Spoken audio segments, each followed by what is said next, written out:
Welcome to Own It, the podcast where we talk to real estate thought leaders about embracing your strengths, taking your career to new heights, and owning your future.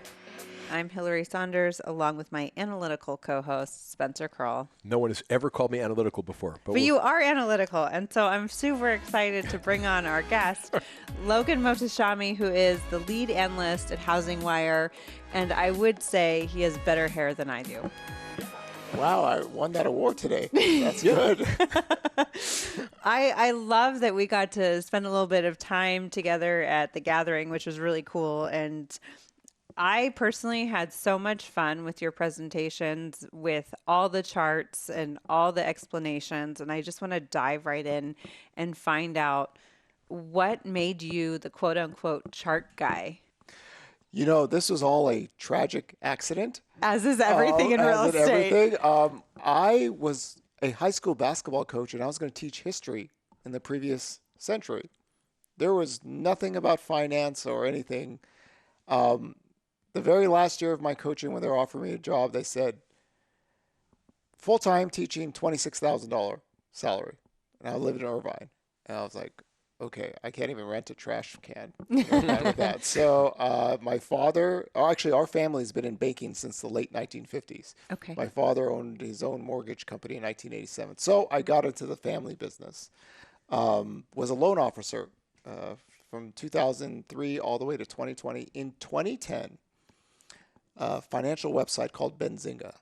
Their owner, Jason Resnick, saw me debating some CNBC anchor, and he said, do you want to write, political economics for us? I said, hell no, I hate politics. Politics is the word itself. Politics, many blood-sucking parasites. So I said, I could write about real estate, though, because there's a lot of things that, just aren't right. So that happened. Then I created a blog, and then I was just casually writing twice a month, making some big long-term macro calls, and some national media picked me up.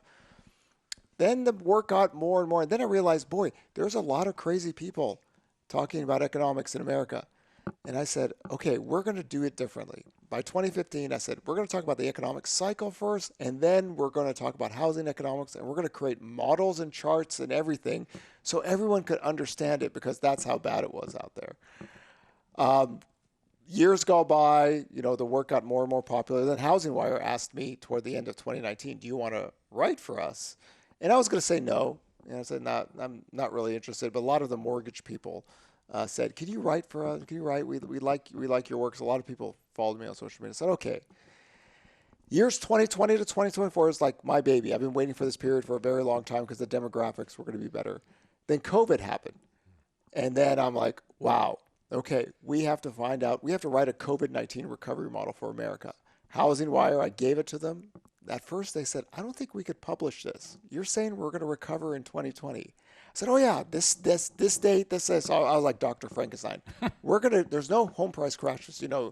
Everything's going to be fine.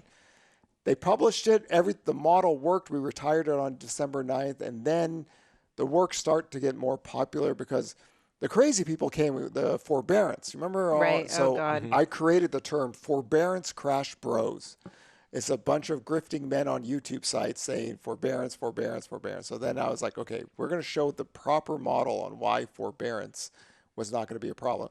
In short, by October of 2020, anybody making over $60,000 got their jobs back. Forbearance was not an issue. Home prices accelerating out of control was going to be the problem.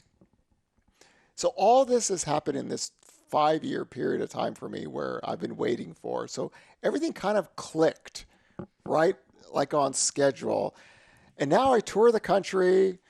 I'll go on CNBC at like 1:30 in the morning, in the West Coast, which is, they're amazed. They're like, how do you get your hair that way, at 1:30 your time? I said, it's an art. But it's been so much fun. I don't deserve this life. I mean, I look at myself and I go, how did you get so lucky? And I could just go around the country. And I want to teach economics. Yeah. Because I'm the old high school basketball coach of me. I want to teach fundamentals, teach economics. And the history major, here, I'm going to teach you history, how to read things. So it became a lot of fun because Housing Wire let me do my personality, as you could see in the presentation. So it's the best life. And we try to keep things as simple as possible so people can understand. but in an entertaining way, because I can't do what I say the doom porn people do every single day. They're wrong all the time. They get the attention.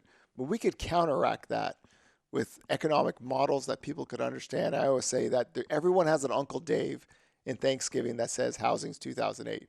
We want to make the Uncle Dave eat that turkey and go to bed early every Thanksgiving, because he's going to be wrong, because everyone's going to be able to read the data well. So how did you become an analyst, the go-to analyst for television? First of all, TV likes the hair. Okay. Maybe I should raise my hand. Yeah. So, what's funny is my acting background back in Los Angeles. So, there are some crazy old photos of me out there, and oddly enough, that and coaching has helped me do the camera videos. And because of Zoom, we can do them at home now. And the funny part is that I go on all these shows and people say, how'd you get in? Like, I've hired this PR firm and everything. I was like, oh, one of the producers texted me. And I was like, that's it. Mm-hmm. One of them texted me and said, listen, can I have you on this, on the show? And I said, okay. And it went really well. And then that spawned the whole, and I've gone on TV before in the previous decade, but just lately, the TV interviews have gone well. I think it's as you can see, it's easy for me to talk, and you clearly like the topic too. And you're very approachable on this, and I think that kind of helps keep viewers' eyes on the screen. You mentioned something about coaching and forecasting. When you're coaching, you have to come up with plays. Is this kind of your version of doing that? Well, now? Here's the thing. With coaching, you teach fundamentals first, right? Because how to play team offense and team defense in basketball, that's 95% of the game.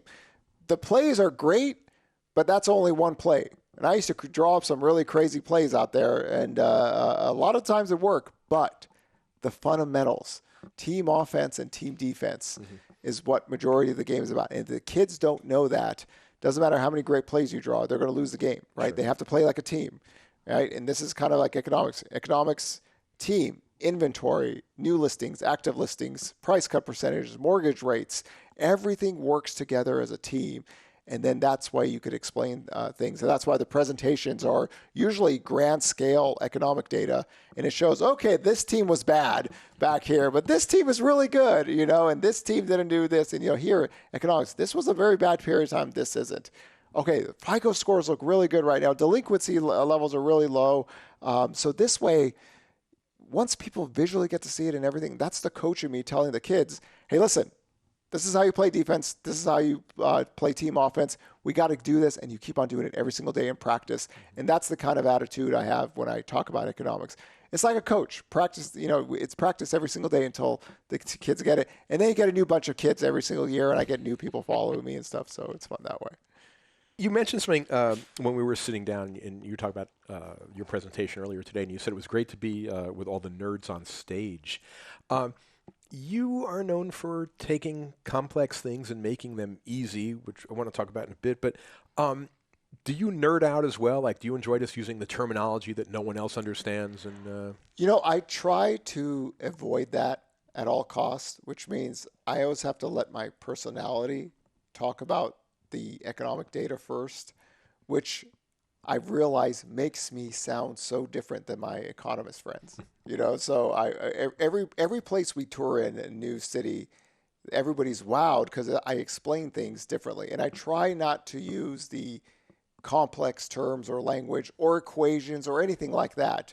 Just talk normal, funny, but show people. Like, if anybody has a model, then connect the dots. So I always say, you want to be the detective, not the troll. Because if economics is done right, it's terribly boring. It's not an exciting subject, but how do you make something boring really fun? You got to relate to people. And if you relate to people in nostalgic ways and everything, they start to understand it. And once they understand it, I would say a lot of people could finish my sentences for me now, because they get where I'm going. Yeah, I think if you understand it, though, I don't think it's boring. That's the whole thing, right? Is that it is such a major factor in our lives these days. And, what you're doing, I think, is God's work, so to speak. I think the advent of social media and then after 2008 it kind of bred a background to where everyone thinks they're an expert and everybody could talk about it. And then people realize that the kind of the YouTube model, the louder the voice, the crazier the things, the more profit it could be. So funny enough, I created my blog, no advertising, never charged anything. I just wanted to talk about the truth. Hence the blog's name was Financial Truth. So it was the perfect time, I think, for someone like me, if they wanted to take it. You have to have the mentality. Like I always tell people, I wake up every day, think of me as a strong safety in football. Every day I see that trash talking tight end open his mouth off. And my job every single day is to knock him on his ass in front of everyone, right? And that kind of mentality to want to win, that's the high school basketball coach in me. But you have to do it in a way where people have to read the data. That's the hard part, is getting people to read the data. This is where I think the most important timely message I think we can, explain to the consumer too, is about the NAR scandals and the settlements and the talking heads. Housing prices are going to crash because now agents are not going to get their commissions and blah, blah, blah. I got that question today. Did you? Yeah, and I was like, do you guys ever know that sellers are like that forgiving and want to lower their prices? I mean, sellers to me, it's like they're going to make as much money as possible. In fact, that was my whole concern about what happened after 2020. Active inventory hit the lowest levels ever recorded history. It happened in a time where we have over 158 million people working and 335 million people population. For our inventory data, March of 2022, we only had 240 single-family homes available for sale for the entire country. Wait, say that number again? 240,000 Wow. single families available. Nothing in contract, just available for sale. That, with the population where the demographics where rates were, I was like, oh God, nothing is good when home prices accelerate out of control, which was the opposite of the home price crash thing Right. for so long. And some of those principles are still here. And I think for me, I try to teach people the credit data. In presentation, I said, okay, this is my money chart. This is the chart that's going on my tombstone. It's the foreclosure and bankruptcy charts. And everyone, look at this. When they say it's 2008, I go, oh, homie, it is not even 2005, 6, 7, or 8. People were filing for foreclosures and bankruptcies 4 years. Then the job loss recession happened. None of that action has been happening for 14 years. And if you give people a visual, then they're like, wait a second. That's not right. And I think that's the solid connection that I get when I tour the country, is that people go, I never saw that. Now I know how to explain it. And then they go with that. Well, that's what I'm talking about when I was saying that you're doing God's work and that you are explaining to people. It's such a key thing for them to understand it and be able to have that informed conversation. I was talking to somebody a couple of weeks ago regarding the fact that very few ARMs are out there, right? There's no reason to offer them, and the banks certainly don't want to with the interest rates where they are right now. And in 2005, 2006, one of the reasons people got in trouble is these low introductory rates. We had exotic loan debt structures, and from 2002 to 2005, we had this massive credit and sales boom that we could never replicate after 2010. Qualified mortgage changed everything for not just the U.S. Housing market, but just the U.S. economy itself. So a lot of people are just thought to think that, I always joke around, people don't sell their homes to be homeless. Do you know why? Because you have kids. And if you have kids, if they start eating food from the alley streets, the police come and take them away. Middle-aged men, stock traders might do this. But not normal homeowners. Homeowners just live in their house. They have dinner. They have sex. They take their kids to school. They go to work. They do normal things.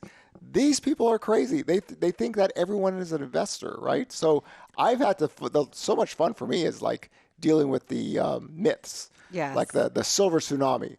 Like I've been dealing with the silver tsunami for like 10 years. It's this myth that start in 2008, all the baby boomers hit 62. The first baby boomer hit 62, excuse me.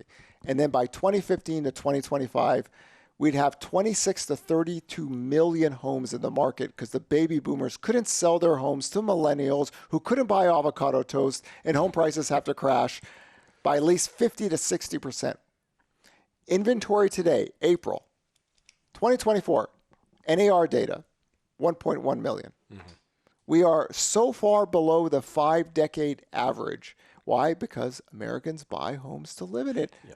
And well, 40% and they of homes also don't have want cash. to die in them. Yeah. I will speak to my parents specifically is that unless they are no longer with it, and then I will push them off a cliff in whatever state it's legal, but they are staying in their home because that is their home. They love it. They lived in that spot because a reason.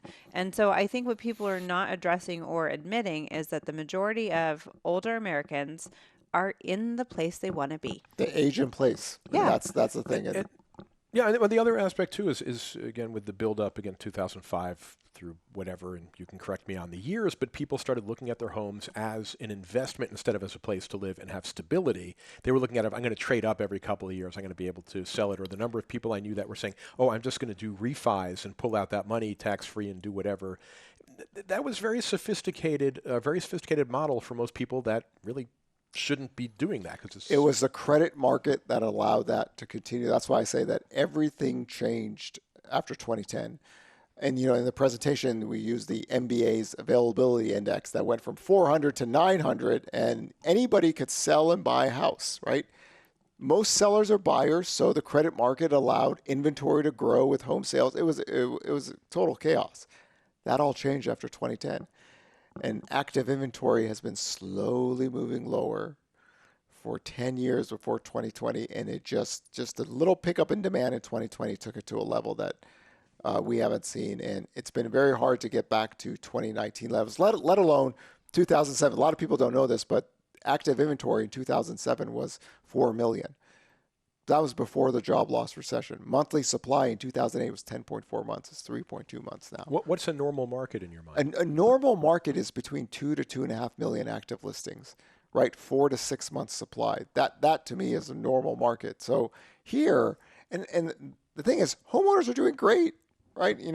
One of the things I talk about is we haven't had to deal with inflation in so long, and the growth rate being faster than normal, that people forget the best hedge on planet Earth was a 30-year fixed mortgage against inflation. Yeah. Because your debt cost stays fixed, your wages rise more during an inflation period, and your housing cost becomes less. And people thought these people were going to sell their homes in stress to get out to go, So all the grifting and bad takes for the last 10 years really caught up to a lot of people in 2020 to 2024 because they just naturally thought, they just keep on talking about home prices crash. And the funny thing with me is that I literally will challenge these people to live debates. I love this. Yeah, and you should. And I've had a few of them come on, and it's just been a slaughter. It's just like these people don't forecast. They have no models. They're nothing. They're just throwing stuff up. A lot of them are stock traders. A lot of them are what I call anti-central bank, people who hate the Federal Reserve and just are doomsday all the time. So this is different behavior for an economist, right? It's not just the hair or the silk shirts or anything like this. When we go after people, we want forecasts and models and everything. And then people think like, okay, this guy has forecasted, this guy has models, I'm understanding. This person is talking about crash 24/7. Logan says this guy's totally confused and deranged. I'm going to go with the person that hacks models and forecasts. And that's why I think talking about the presentations and showing people the charts, because man, some of those charts, when you visually get to see it, you're like, I have so many people go, I had no idea inventory is that low. I had no idea credit data looks so good. I had no idea Americans have $171 trillion of, financial assets, and majority of all debt is mortgage debt, so there's a way to combat this. What's interesting about that is I think you're translating what can be scary and complex because there's big financial terms. Some people might not understand it from an education background, but how do you then talk about where the mortgage rates are and the relationship between mortgage rates and the Feds? Because you turn on any news channel and all you hear are buzzwords. Yes. And so the average American doesn't understand the correlation. So how I do this is I take a chart of the 10-year yield and 30-year mortgage rate. And then I ask everyone, how many people here have been married for 20 years? And some people raise their hands. And then I say, okay, do you still slow dance with your partner? Half raise their hands. And then I go, okay, the 10-year yield and 30-year mortgage rates have been slow dancing as a love couple since 1971. Sometimes they're a little bit apart, sometimes they're a little bit close. But what drives the 10-year yield or long-term rates, economic data, labor force growth, inflation expect, those things matter if you're talking about mortgage rates. And this, we forecast 10-year yields and channels and everything. But this way, people can understand that it's not necessarily 100% about the Fed, but what drives the 10-year yield up and down. And it's like my religion. I wake up in the morning, I'm looking straight at the 10-year yield. I go to bed, I look at 10. I wake up in the middle of the night, I'm looking at the 10-year yield. So I try to give it that, hey, listen, the economic data really matters here. And just think of this as a slow dance. So you try to create ways to where people could, I guess I got to follow the 10-year yield. And, economic data was good, so 10-year yield went up. Economic data was bad, the 10-year yield went down. Keep it in that light, and then you can show decades of history of that's kind of how it works. Yeah, I used to watch it when I was doing investment properties. We'd look at the 10-year, and then we knew what our spread was with our bank or with our relationship, so we knew how we could underwrite the properties.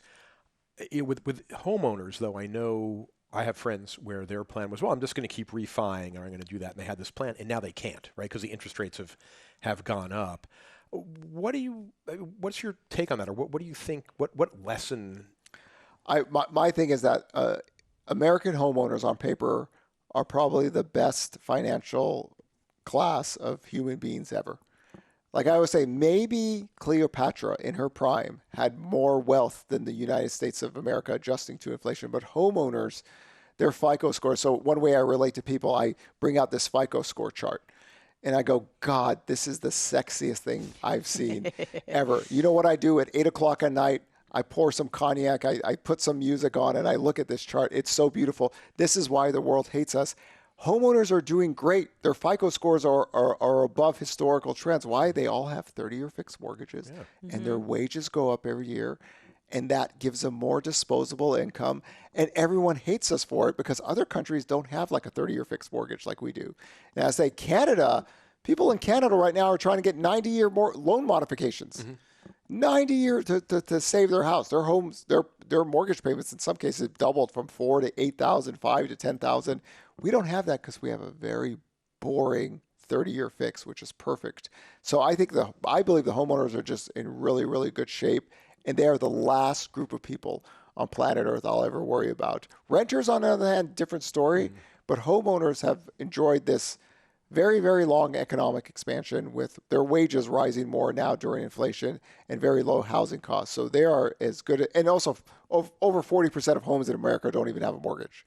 Do you think that... So they're not coming on the inventory list anytime soon. Yeah. Well, do you think that with interest rates high and so many buyers being able to get in the market right now, and I know you don't have a crystal ball, but do you think we're going to start seeing adjustable rate mortgages come back again in vogue so people can buy? No, I think the qualified mortgage law made those adjustable mortgages, you have to qualify for them, based on the amortization payments, and they're not that much cheaper. So we do see growth in the adjustable mortgage percentage increase whenever rates rise, but they're still kind of single digits. And I think it was like 3% of all homes have adjustable mortgages. I still have my adjustable mortgage from like 2004. I have a very old loan, paying more in principal than interest. But I don't think it ever gets back into, you have to change the qualified mortgage laws to change the debt structure for that to be popular anymore.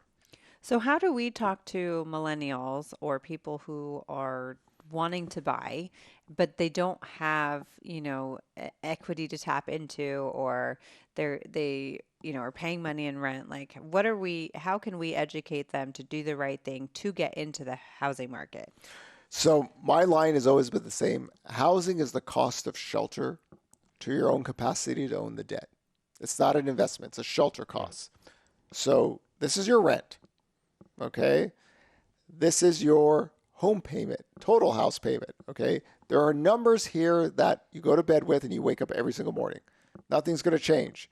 So you as a young person have to figure out what's your comfort payment level. And that should not be a hard decision when you're ready to buy a house. I always say that if your homeowners are ready, right? Millions of people buy homes every single year. They bought in 2008. They bought in COVID. It's always the affordability. When it gets better, you get more buyers. We had near 5 million total home sales last year. even with mortgage rates heading up to 8%. So there are buyers there. Millennials just regained the top position as home buyers again. So find a way financially to either save or get to the point to where you get to this level that you can say, okay, that's my target level. That's where I want. When it happens, I'm ready to go. I think trying to like time a market or anything, I don't know how many home buyers really try to do that. It's just that when rates fall, their total payment gets lower, so they go, okay, let's go. But, we're not complex people in America. We rent, we date, we mate, we get married. 3.5 years after marriage, we have kids. That's where the first-time home buyer kind of comes in. We have a lot of them now. Ages 30 to 39 are the biggest in America. So when they're ready, they should be able to make it an easy choice. It's just getting them to that point to where that rent payment isn't as appealing as this total housing cost. You described in terms of having kids and getting married in 3.5 years. You did not predict my divorce, though, I have to say. So financial literacy is an issue, always an issue. Do you feel that millennials are better, more literate than previous? I think millennials have more access to information than Gen X. I mean, we had AOL dial-up. You've got mail. Yeah, I still have that. Yeah, so along with MySpace. I was joking today that we close transactions so much faster now in housing because back when I was a loan officer, there was something called a transbox and a fact sheet in paper that we have to put a whole loan package and put it now. Now everything's done quickly, so there's more access to information. Sometimes too much information is bad. But in this case, I think millennials, especially Gen Z, will have access to enough data. It's really the sources that they would listen to out there that probably matter more. Yeah, they have to start listening to you. Yeah, and that's the funny part of us is that we started a podcast, Sarah Wheeler and myself, with no intentions of it ever becoming a thing, and it became a top 10 business podcast in Apple. And for a niche product, mortgage, we didn't think we ever could have the scale, but really it is. We try to teach housing in a fun way, so where people can relate about it, and then they could talk about it to their spouse or their boyfriend or their girlfriend, and what's going to happen, down the line.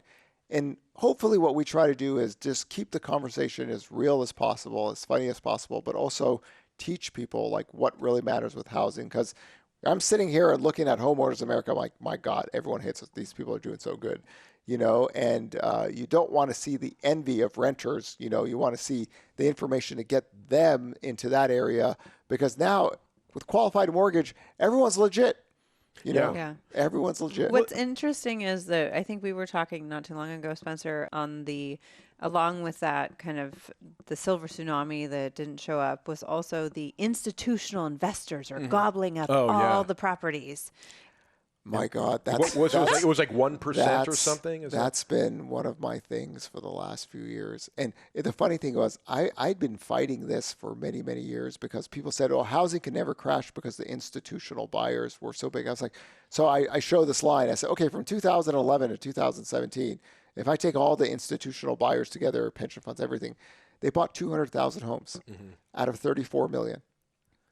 They're too small. They can't get their job done. So here they are, COVID. Now all of a sudden they go from 0.4% to 2.1%, and then back down again, and they are now the majority. So it's great for me because these things go viral. Like the crazy one was 44% of all the homes in America were bought by institutional buyers. The amount of capital needed, trillions of dollars to do something like that, and it's just not true. But if it bleeds, it leaves. If it's class warfare, it sells and everything. But if it's math, facts, and data, it's just not appealing. It could get viral this way. So my job is to combat that with charts. And when I show the charts, and it was like 0.4% the quarter that they were talking about, that it was 44% of all the homes. So this is a society, and this is why I'm here. It was really in 2015 that I decided there's so much crazy people out there that somebody has to fight them. Well, I think that a lot of promises were made by these iBuyers and institutional investors as well. And I know we've had some lawsuits come down with people who are saying, my house didn't sell for what they claimed that they'd be able to sell it for. There's so much disinformation out there, and people are still as you're saying, you're talking and not making any sense. What are some red flags that people should be looking for so they know that they're hearing snake oil? So my thing is that, and this is what I do daily on social media, if people don't forecast, they're trash and they're cowards and frauds, right? I deal with housing crash people, and all I say, can I read your forecast? And a lot of these people don't even show their names. Can I read your name?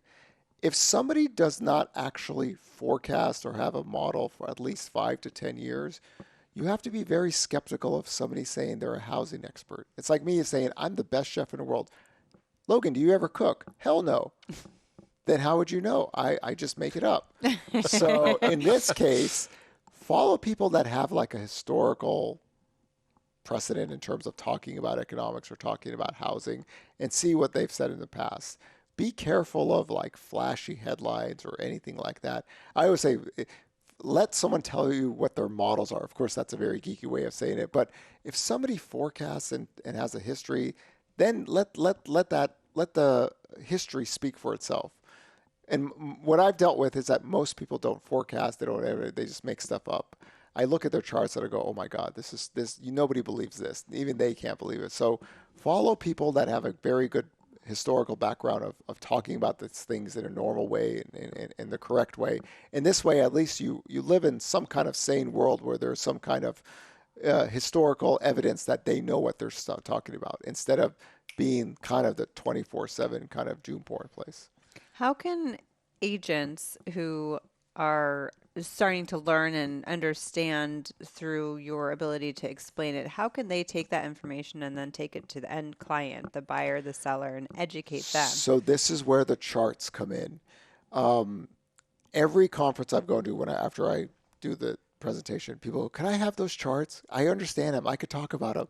I could. And so what we've done in Housing Wire is we created this live weekly tracker. And this every week, every Saturday, people know where the active inventory is, the new listings data, the price cut percentages, where mortgage rates are, purchase obligations, to give everyone a design place to know the real information in the week, because all this other data takes months to come out. Right. It's too old. Here, we want to teach people and guide people and hold their hands, because we never leave. I do not sleep. I'm such a nerd. This is all I do. Okay, in this way, you could read the tracker, and then you see the data, and then you could show that to your client, and we can break him down in any zip code. And then this way, you'll understand the data and you'll understand the charts, and then you could explain it to your clients, and then they understand it. Because that's how I feel. Like, I go to Wall Street, I go to real estate brokerages, I go to mortgage offices, I go to government institutions that give the White House and the Federal Reserve information. And I explain it the same way to them as I do to this crowd here at Housing Wire Gathering. So there's no difference on how I talk about it to the Federal Reserve or how I talk about it to real estate agents or mortgage brokers, right? So this way it's constant, and then everyone gets it, and then they will understand, and they can explain it to their clients. Then their clients will understand, and they'll explain it to their friends. And then it's this unbelievable butterfly effect that goes around the world or goes around America, and everyone goes, oh my God, I'm reading. And I always say that the history of human civilization has taught us that those that read will always have an advantage over those who don't read. And then when you understand, then everyone is on the same page. I think we should try and do the same, or get our community to do the same, with the understanding of what listing and buyer's agents do for the transaction, or teach people about the transaction. Because I think together that the ground floor is education. Like, how can we better educate the mass public on these things that were historically behind paywalls? Yeah. The educated had the answer. The people who didn't. And I think you're breaking down those barriers. Yeah, and I really do think the podcast was our missing link, that all of a sudden it became really popular. And I think that everyone was listening to it and go, oh my God. And Sarah and I try to make it as fun as possible. She tries to boss me around. I fight her back. And then in this case, then they talk about it and other people talk about it. But it's the beauty of it. It's all real data. And it's everything that's actually really working in the world today. You know what I have to say, if you're not watching this and you're just hearing it, the smile that you have on your face when you're discussing this. I mean, it's so clear that you love what you do, and which just makes me really happy to watch you with this. You mentioned politics and you mentioned the Fed, and I am curious. We have an election coming up. I'm not asking a political question per se, but I know that a lot of people in foreign countries who buy our T-bills are watching this, and there was talk in terms of instability in the treasury markets and whatnot a couple of years ago. Do you see that as a factor whatsoever? The very last thing I'm worried about is instability in our bond auctions. We really historically have never had a failed bond auction. Sure. Why? So the United States of America is an unfair Godzilla, King Kong combination behemoth in the U.S. economy. I mean, we have the biggest economy in the world. We have the biggest military. We have friendly neighbors. We have two oceans separating us. We have the reserve currency. The amount of wealth that we have. I mean, just our home values are almost double the GDP of China. So we'll always get treated best out there. If there's instability in some pricing, on some auctions, that's one thing. But other countries will have a hell of a lot more issues than we do. So I always joke that, people always make that the U.S. is going to collapse, the dollar is going to collapse. So I say, okay, so Mexico is going to buy California. Right. Is that so Mexico's currency is going to be super strong, but the U.S., right, is going to be the problem. Or is Canada going to buy New York? Right? Or are we going to have the Canadians invade the White House again? So we have an unfair advantage. And I always thought that the problem we have is that we're almost too strong. And when our currency gets too strong, all hell breaks out in the world. Like when the dollar gets too strong, other countries have to, do stuff to protect their currencies. And that can cause some havoc. But I've never worried about people like not wanting to buy our bonds. Before we end and close this out, I do want to get your take on the current state of housing prices and your prediction or input on over the next handful of years. I'm not going to limit you on years, but I'd like to get what your take is on housing prices. So I do yearly forecasts, and I always thought it was crazy for people to do 2, 3, 4 year forecasts because housing variables change. I could just tell you this. What do we know for a fact? Active inventory is near record lows. What do we know for a fact? Homeowners on paper have never looked better and ever. A lot of people don't know this, but traditionally recessions, actually home prices tend to rise more during a recession than they actually fall. 2008 was an abnormal credit boom and credit bust cycle. Outside of that, the way that you could have, let's say, price declines is weakness in demand and inventory growing over time. So over the next few years, what do we know for sure? The demographics are actually favorable in the U.S. What do we know for sure is that we already had the biggest home sale crash ever recorded in history in 2022, right? We're basically a little bit above the lows we saw in 2008.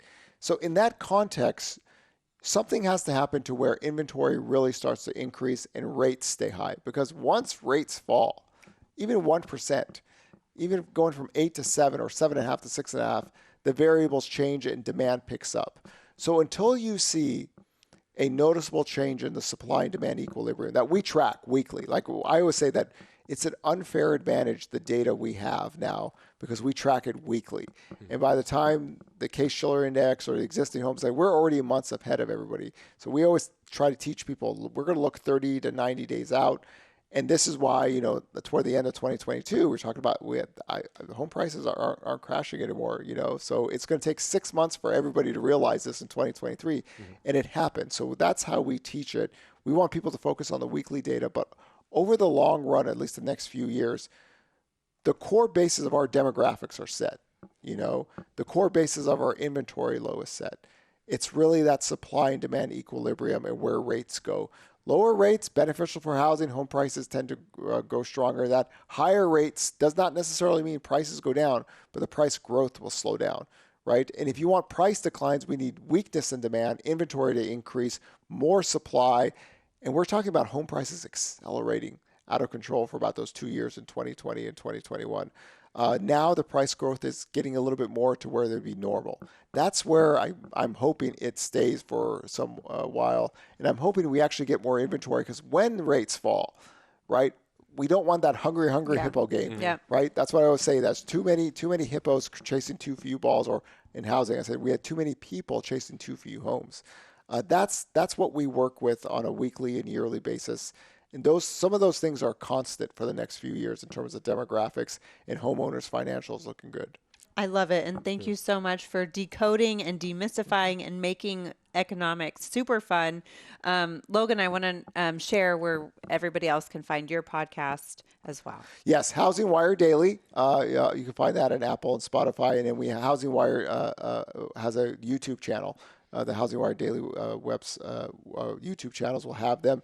If you really want to get bored out, I love it. My Instagram, my stories, I'm not going to be fun. It's not going to be exciting, but we go over all the economic data on the story section, and we do live. We do live Q&As and everything. There's not going to be fun nightclub photos or anything like that. But if you want economics, I try to teach that stuff. The Instagram page, especially the storage, we go over everything daily. And again, I'm never going to leave you guys, so I'm always going to be here 27 to talk about it. But this way, everybody's kind of on the same page of what's going on. I love your smile when you're talking about your boring Instagram page, and I'm writing down a note to go check it out. I love it. Logan Mohtashami, thank you so much, and I look forward to being on Housing Wire Daily. Just going to put myself in there sometime soon. Yes, thank you so much. It was wonderful to be here. And we'll see you on the next episode of Own It.